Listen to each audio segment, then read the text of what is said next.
In addition to his appearances on this show, you've seen him on late-night talk shows, and he headlines clubs all across the continent. Put your hands together, please, for Jackson Perdue.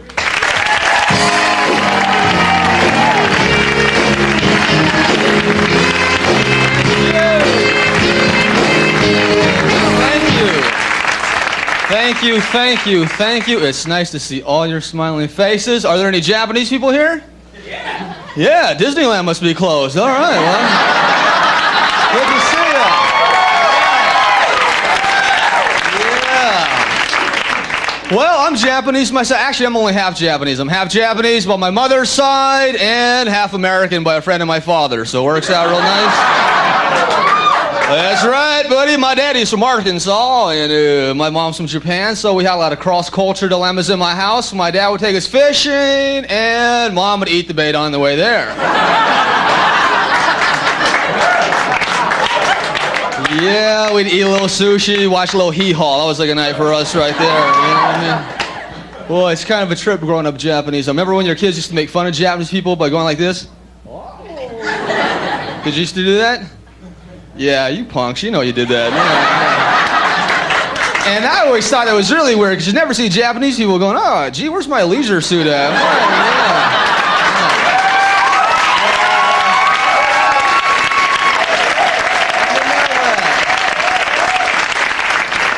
People always think I'm an Indian, though. Do you look like an Indian?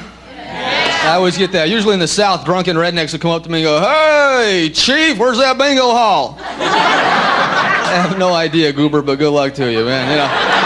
Oh, I got that all my life. When I was a kid on Halloween, I could be dressed like a Martian. Some guy would come through the door. Honey, there's a little Indian boy out here.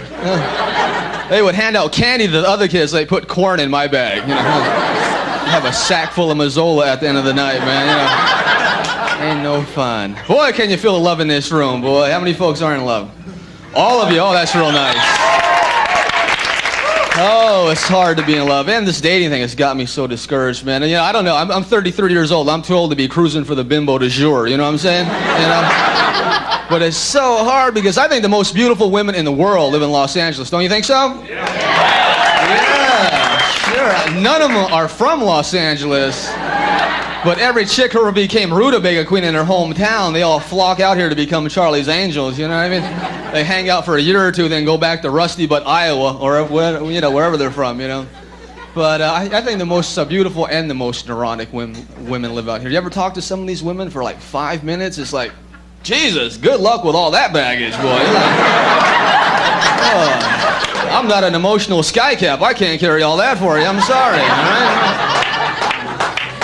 And I'm not looking for the perfect woman. I'm just looking for a woman who's not a walking crisis center. You know what I mean? Because I always meet these kind of women that you have to wait for their cuts on the wrist to heal up before you can go out with them. You know what I mean? Psycho woman number 9. That's my style, man. But everybody here is crazy. Everybody in LA is in therapy. It kills me, you know? It's just a good thing that we don't have parking spaces for the emotionally handicapped, too, because there'll be no place to park around here.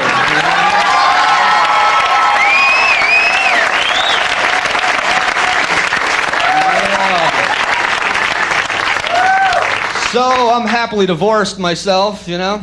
I'm gonna get married again one day. I'm gonna marry an orphan next time, though, you know what I mean? Then you don't have to deal with in-laws, right? Because my father-in-law didn't like me at all, and I kind of knew, because at the wedding, he was throwing the rice real hard at my face.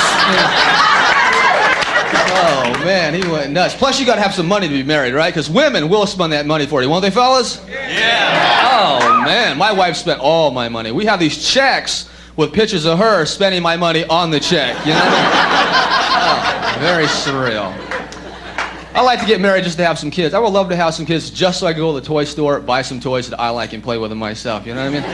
Oh, I love toys. I grew up in the 60s where all the cool toys came out, right? Electric football, rock'em sock'em robots, right?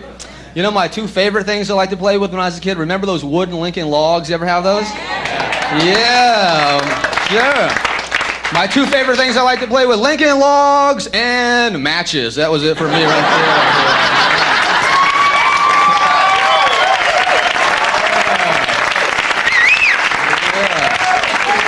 Yeah. We used to play this game called Insurance Fraud. You know, that was big fun, right? Anybody ever own a Slinky? Yeah. Right? Did you ever get it to walk down the stairs? Yeah. Hell Hell no. Oh, you had to have a degree in engineering to make that thing move an inch, right? It was the commercial that faked everybody out there, right? The commercial led you to believe you'd be walking to school with this thing, right? Like, you'd be out in front of the house. Wait up, Slinky, I can't walk that fast. I think the biggest ripoff, though, was the Super Bowl, right? Remember the Super Bowl? You, like, bounce it once, then you have to get on your bike, go look for that sucker 5 miles away.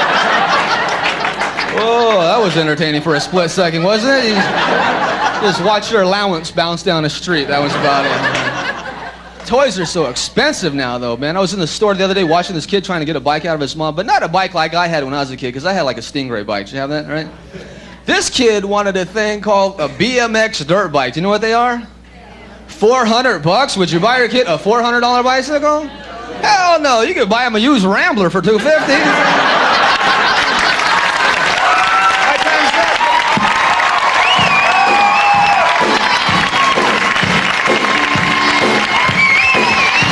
Perdue. Don't move a muscle. A giant tarantula is on your shoulder. So sit perfectly still until we return.